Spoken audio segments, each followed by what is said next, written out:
What's love got to do with it? It turns out a lot. Just ask the women in Netflix's true crime documentary, Tinder Swindler. I watched it. It was crazy. This is a cautionary tale for online romance seekers, which is a whole lot of people in the U.S. Pre-pandemic, 30% of American adults reported they had ever used an online dating tool. But as we socially distanced, online love was booming, with Tinder reporting its busiest year yet in 2020 and Hinge tripling its revenue. Joining us now is author and dating expert Monique Kelley. Monique, I'm so happy to have you here. This is such an interesting topic. We just talked about how pre-pandemic, 30% of adults were on these online dating apps, but those numbers certainly skyrocketed post-pandemic. I just wonder, are these apps making some people, especially younger folks, because we didn't grow up with smartphones, are they losing the swagger it takes to approach someone in public, and spit some game and meet somebody and go out on a date, not spend your whole time texting? It seems like it's changing the way we relate to each other. It absolutely is. And what happened was, back in the spring of 2020, a lot of people who weren't normally on dating apps, they got introduced to this ecosystem, because what happened was, as most singles, you're adaptable. So that was pretty much the only way to meet people. And what happens is, lots of times once you get into that dating app ecosystem, you get used to it, it gets very comfortable, and that is your only method of dating, which isn't a bad thing, but there's still something to be said about going out and meeting people face to face. But when you didn't have that option, when that was taken away from you, you got used to the dating apps. Right, absolutely. Hashtag we outside. We outside now. So we'll see what happens. With all these people though using online apps, because they're older folks, contemporaries and younger people. There is no demographic that's not using online dating apps. How can you spot a scammer? Because I tell you, I watched Tinder Swindler and my mind was blown. My mind was blown watching how this man scammed these women out of their life savings, essentially.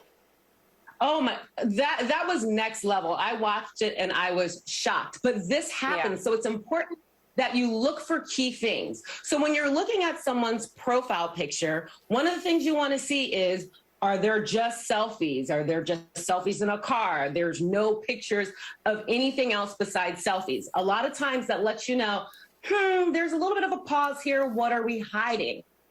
Are the pictures, as we saw in Tinder Swindler, is it just about showing flashy cars, private jets, luxury hotels, and it's just all about this lavish life and there's no emotional depth? That is telling you there's something there, because what are you presenting? What are you trying to prove by just showing that? And also, it's so important when you first start doing these dating apps. The main goal of a dating app is to meet someone and get off the app. So a lot of times you get off the app, you give them your number, you start talking to each other, engaging in conversations for hours sometimes. But here is a key. If the person does not want to have a FaceTime with you, because as I say, FaceTime saves time, that gives you a reason to pause. What are they hiding? Do they have a wife at home? Do they have a living girlfriend at home? Is there something that they're not being honest about? Do they not look like their profile pictures? Also, I think it's important to look at those prompts. Once you establish that initial attraction, look and see if they have emotional depth in the prompts that they use for some of the questions on the app. And ultimately, Tiffany, let's talk about social media investigation, okay? We all do it. We can pretend like we don't look things up, but it's given for a reason. First of all, let's see, do you have mutual friends? That's always a good thing to see if you might have mutual friends. If you don't have mutual friends and you go to their social media, again, are they presenting this lavish lifestyle where they're trying to lure you with money? Look and check for that. Let's see, don't see how many followers they have. It's not just about having hundreds and thousands of followers.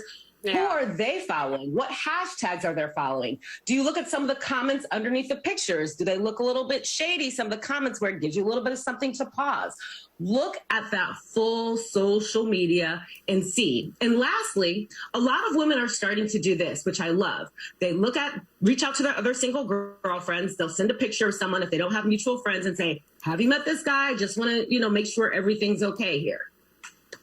Yeah, those are really good tips, Monique. Really good. I'm going to say, if somebody asks you for money and you haven't known them inside of 6 months, girlfriend, run. Don't walk, you don't know run, a single have person, skid marks. right? Exactly. Because that says a whole lot about a person. And I love what you said about people talking to you in transition if you're in the car. Why can't they ever talk to you at home? That means somebody else is in at home probably. So this is great. Yeah. This is absolutely great. So I hope people take note of this, Monique. You gave some really good tips for all those folks who are on online dating apps. This is a yes or no question because we got to go. Is there hope? Can you find love on these online dating apps? Absolutely. I always like to say, don't wait for the other time. There are good people out there. Yes. So keep absolutely. alive, We're way but be over time. smart.